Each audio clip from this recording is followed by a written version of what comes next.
রামনগর অগ্রদূত সংঘের আয়োজনে রবিবার অনুষ্ঠিত হলো অন্ন মহোৎসব। ভোর থেকেই ধর্মীয় আচার অনুষ্ঠান, ভক্তদের ভিড়ে চলল শোভাযাত্রা। এই মহোৎসবে প্রায় 10 থেকে 15,000 ভক্তদের মধ্যে বিতরণ করা হয় ভোগের প্রসাদ। পূর্ব মেদিনীপুর জেলার রামনগর বাজার সংলগ্ন ময়দানে রবিবার অনুষ্ঠিত হলো অগ্রদূত সংঘের আয়োজিত বর্ণাঢ্য অন্ন মহোৎসব। ভোর থেকেই শুরু হয় ধর্মীয় আচার অনুষ্ঠান।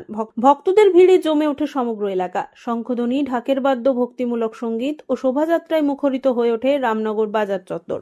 অগ্রদূত সংঘের সদস্যরা জানিয়েছেন, প্রতি বছরই অন্ন মহোৎসবের মাধ্যমে ভক্তি, মানবতা, ঐক্যের বার্তা ছড়িয়ে দেওয়া হয়।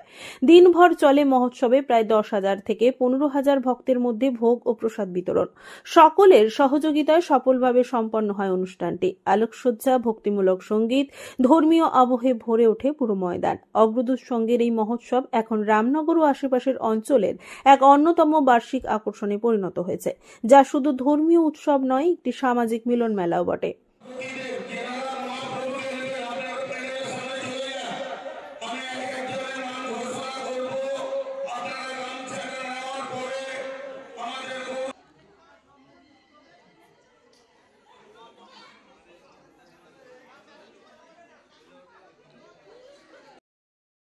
পুলক বেড়ার রিপোর্ট, খবর, বিসিবিএস।